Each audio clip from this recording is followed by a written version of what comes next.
You're with Clement Manyathela. 702. But right now, I want us to find out what's happening at the Social Development Department. It's been going from scandals to scandal. If it's not misspending millions on trips to New York for officials, it's busy appointing 22-year-olds to senior positions with no experience and qualifications for that job, even when HR has warned against such appointments. The latest is that the DG has now been charged, Peter Nechipale, this is the man who's basically been defending all this mess at the department. And he's now been charged with dishonesty, and dereliction of duty, negligent misrepresentation, failing to do due diligence, and causing harm and prejudicing the administration and efficiency of the Social Development Department. So he was appointed the Director General for a period of just 1 year as approved by Cabinet. And yet, for some reason, the contract that he signed was for 5 years. Also, it appears he scored lower in a psychometric assessment for the DG position than another candidate, but somehow he made it through.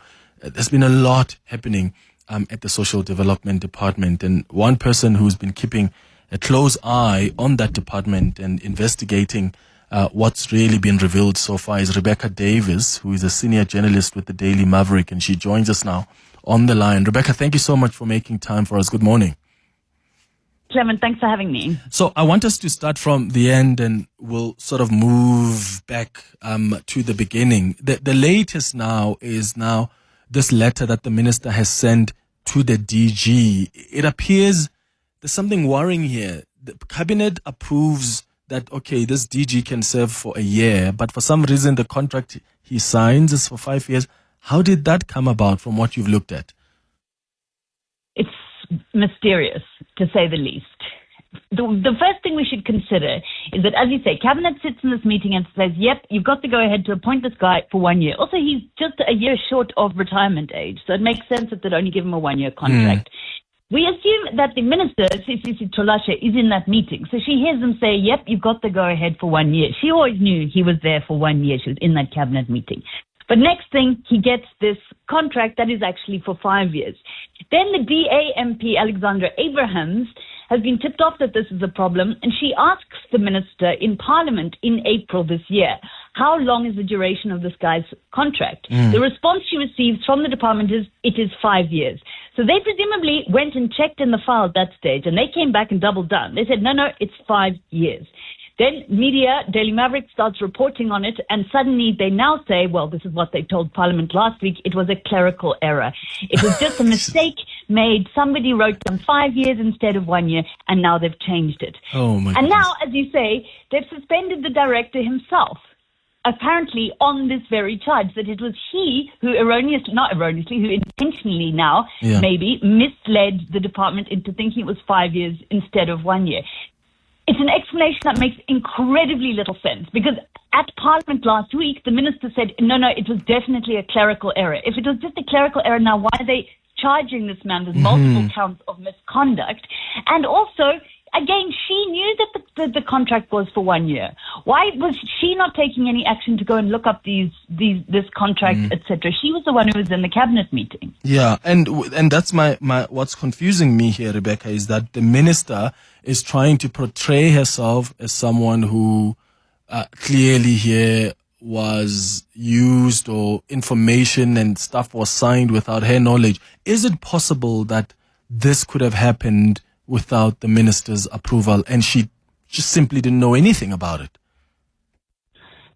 I mean, anything's possible. But the picture we're building up, certainly then, Clement, is of a minister who has very, very limited control over her own department, which is something, almost equally sinister.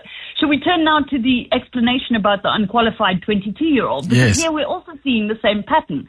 The minister, Sisisi Tolashe, says, no, I didn't get in this person at all. I didn't know anything about this. This time it was my former chief of staff, Zanele Simmons, who falsified her CV and forged my signature and sent it to the department. So again, there's this attempt to cast blame onto a senior official, when in actuality there is no reason that anyone can see why the former chief of staff, Zanele Simmons, would want to get in a 22-year-old to be the minister's chief of staff, Lesedi Mabilecha. There's no apparent relationship between Zanele Simmons and Mabilecha. But where there is a relationship is between the 22-year-old and Minister Sisisi Tolashe's special advisor, Ngwako Kgatla. She is his niece. So once again, the suggestion that it was someone totally different who got this woman into the department without the minister knowing, it strains credibility. That's all I can say. Yeah, and I mean, what did you make then of the explanation that the minister gave in Parliament? Because I mean, she's almost like stepping back and saying all of this has happened and it's no fault of my own, and it's all these other people that have tried to, to be involved in irregularities that have been around the appointments. But what interested me was how she, even before the portfolio committee, didn't mention the chief of staff as the chief of staff. She kept on referring to her as a personal assistant when she knew that she initially started as a personal assistant, but later on was promoted to be the chief of staff. I mean, was that another clerical error? Exactly, and that shocked me too, because that would seem to be a blatant instance of misleading Parliament. There's no two ways about it. When ministers appear before Parliament, it's almost like they've taken an oath in court. They have to not mislead Parliament. But that is what she claimed. She also claimed, Clement, that she could not possibly be accused of protecting her special advisor, Ngwako Kgatla, from the accusation that he was taking two government salaries at the same time, because she had sought a legal opinion on this, signed by the now suspended DG, well, almost certainly going to be suspended DG, Peter Netshipale. And she said, no, this shows that he actually can't be disciplined by us at all because he's not in the employ of the department. He is in the employ of me as my special advisor. So it doesn't fall within the ambit of the department. Even if that were true, another explanation that frankly just, the longer you think about it, the less sense it makes. Even if that were true, Daily Maverick has in its possession an email thread showing that they were made aware of the disciplinary charges against this guy, Kgatla, in November last year, November 2024. Yet they only sought legal opinion on the matter 2 weeks ago. So she's now like, well, there's nothing we can do. But it gives complete vindication to the idea that she's been shielding him from disciplinary charges.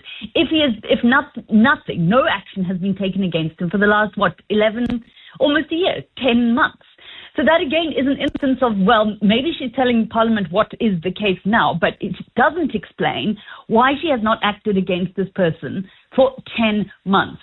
So there's this pattern that we're seeing as well of moving people in and out of positions very abruptly and very chaotically. We had Lumka Oliphant gone as a spokesperson, then we had someone else come in for just 3 weeks, then she's gone, now there's someone new come in.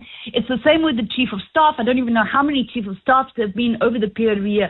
What is the underlying reason then for all this, this chaos in the department? What is going on in that ministry? It is one of the most critical government departments in South Africa. It is the ultimate authority for the dispensing of social grants. We deserve to know what the reason is for the administrative turmoil under Sisisi Tolashe's watch. No, we do indeed, Rebecca, and I think thanks to you for keeping your close eye and investigating what's happening there and not letting the story go. Because what's easy to do is for the minister to also just blame everybody else and find people that are going to take the blame. But for some reason, she must be shielded. Before I let you go, Rebecca, the relationship that the minister has with this advisor, it looks like it's a close one.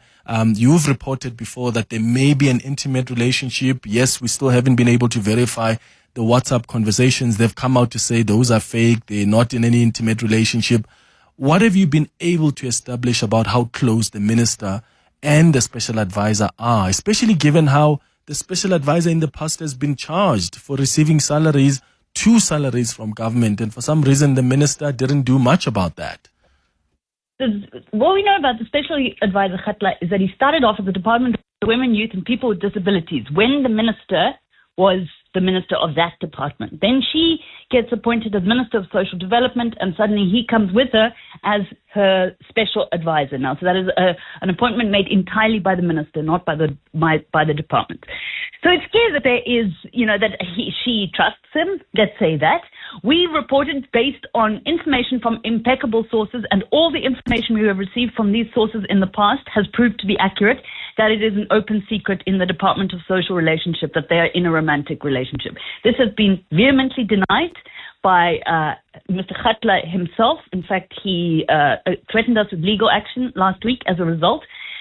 All we can go on is the information that we have from sources, and that is information that I find credible given the situation where she, A, seems to have brought in his niece as her private secretary and then her chief of staff, and B, has also seemingly been protecting him from disciplinary charges. Yeah. Well, look, thank you so much, Rebecca Davis, for speaking to us. And once again, let's keep our close eyes on what's happening at the Social Development Department. This, as Rebecca says, is a critical department, and this mess that's been going on there is wild. And there's got to be some level of accountability. Otherwise, if we can't even get that right, forget about the responsibilities that this department is expected to uphold. So many people relying on this department functioning well. How is it going to function well if it keeps on making irregular, weird appointments like that?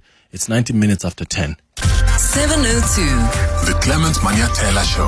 Let's walk the talk. Let's bring in now Bridget Masango, who's the chairperson of the Portfolio Committee on Social Development. We did speak to her about a week or so ago before the minister and the DG were to appear before Parliament and face those tough questions. They have appeared, I think, on Thursday last week, if I'm not mistaken.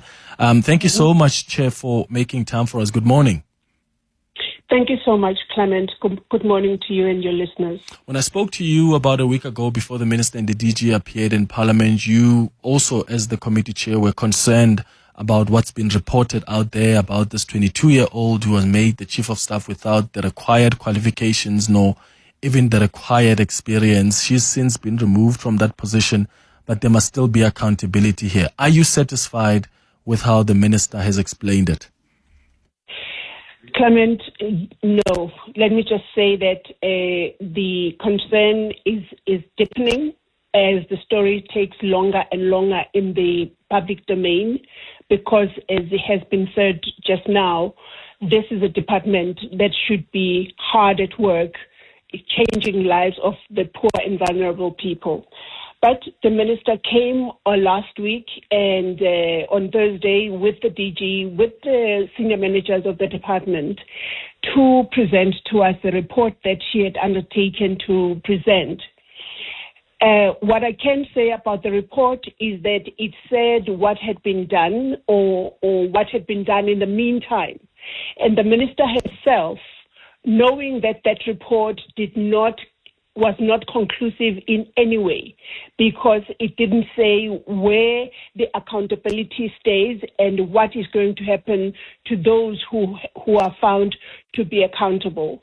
She went on to say that the ministerial appointments, all of them, that is almost her words, all the ministerial appointments that have been done since she had taken office in the ministry had been referred or were in the process of being referred to the Public Service Commission.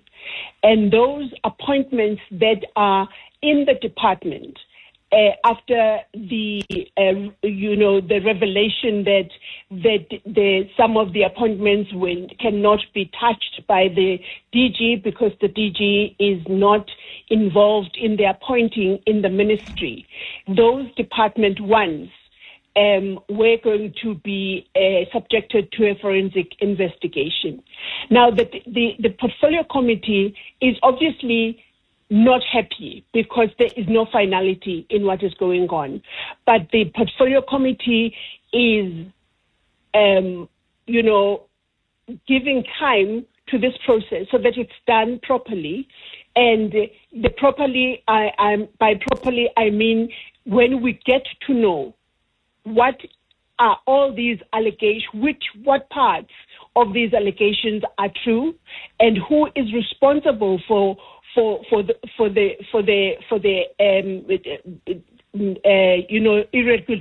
irregularities that have taken place and what is going to happen to them.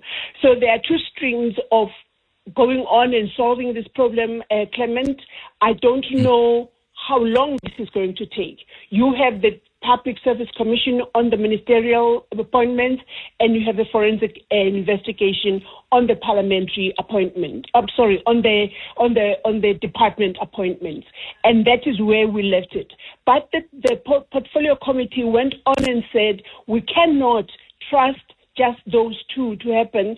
So let us get the parliamentary legal services to give us some advice as to what we as the portfolio committee can do to arrive at a point where we know who is accountable and we hold them to that accountability, and also what it is that can happen to them.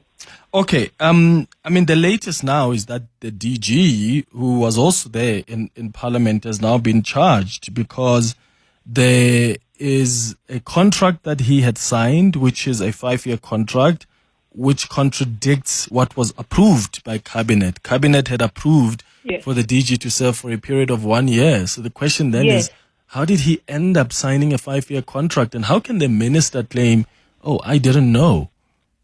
Yeah.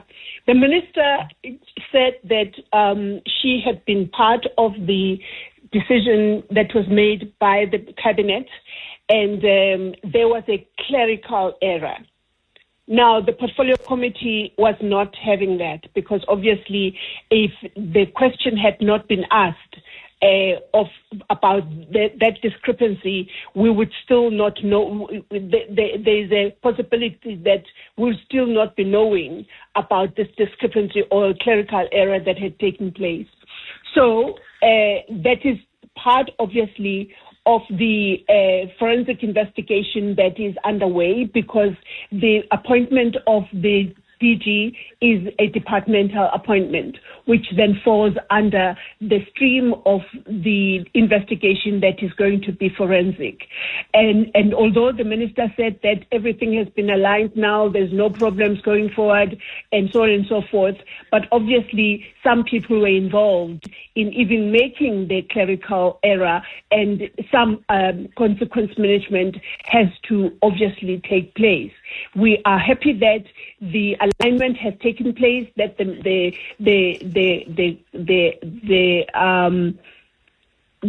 DG's appointment is now for 1 year, and so on and so forth.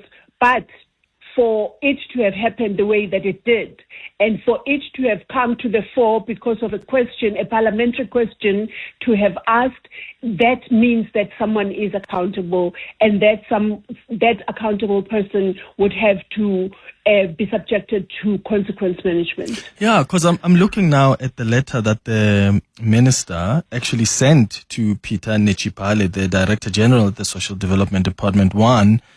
It says, as you are well aware, Cabinet appointed you for a period of 1 year effective 1st of April 2025. I further informed you about a period of a year given your age, which will require you to retire in 2026. But unbeknown to me, you decided to sign a contract of 5 years, which has since been varied to be for a period of a year. So it looks like even the minister herself says, something is weird here. How did we go from 1 year to 5 years? But what's more interesting for me here is that the minister in this letter still says, and I quote, you further failed to scrutinize the appointments in the office of the minister, thus bringing the office of the minister into disrepute. So the minister previously was now blaming Ms. Simons, who is the former chief of staff, for having allowed these appointments like this 22-year-old to be chief of staff. From what I'm reading from this letter the minister sent the DG, she seems to now be blaming him that you failed to scrutinize the appointments. Did she indicate that when they appeared before Parliament that this DG, whom she was there with, could be to blame for all of this? No, she did not, except that she said that the forensic investigation will reveal who is at the wrong, and she said, and that is not me, meaning that was not her. And I mean, that was just to emphasize the point that whatever has happened, she has nothing to do with it. But the forensic investigation obviously is still awaited, and so we can't even take that, what the minister said, as final, because obviously the reason why there's a forensic investigation is because we all don't know who is finally the wrong person, who, the person that did wrong in all this. And the thing is also, Clement, that it will, for us, for me at least, I believe that we have to be very mindful of where the buck stops. And if the minister already, before the forensic investigation is finalized, is saying that cannot be her, it then means that the minister knows that she's not involved in all these wrongdoings that are happening. The only thing is that the buck stops with the minister. For example, the portfolio committee exercises oversight over the minister, over the executive, which is the minister, and everyone else, obviously, in the department. So I would ask that the South African public wait for this forensic investigation. I note what you are saying about the minister writing to the DG, but I would like for us to await the forensic investigation and the Public Service Commission investigation, because it will lay everything in my mind. It will, make sure that it completes and finalizes anything that is happening in the department, which is concerning, again, for the portfolio committee, because now the work is not being done because people are writing letters to one another to iron out all these things. Yeah. So that is all I can say, Clement, at this stage. Okay, we'll check with you soon. Bridget Masango is the chairperson of the Portfolio Committee on Social Development, and we need to keep a close eye on this because, and I'm not suggesting Bridget Masango is protecting the minister, but I also have done this at least a little bit enough to know that sometimes ministers evade accountability because their comrades are the ones that are leading these committees. And Bridget Masango has been kind enough to constantly come and update us. I don't think that's the agenda she's driving. We must just make sure that they actually demand that this forensic report is done quickly and there's a report that's sent to Parliament, but also they must check with their legal services, as she says they've requested. What is the advice here? Based on information the minister and the DG have given, what is the advice of the portfolio committee? There are a lot of shenanigans here happening at the social development department, a critical department. People are doing as they please because that's what's been happening for the longest time in government. Just do whatever you want, and we can make as much noise as we want. Sometimes nothing happens. There's no accountability whatsoever. But what we'll do is keep on pushing for that accountability. And they can hide, they can run away now, but they can't hide. If they think that now they hide for 2 months and then we forget about it, that's not going to be the case. The next time I speak to any of them, that will be one of my questions to them.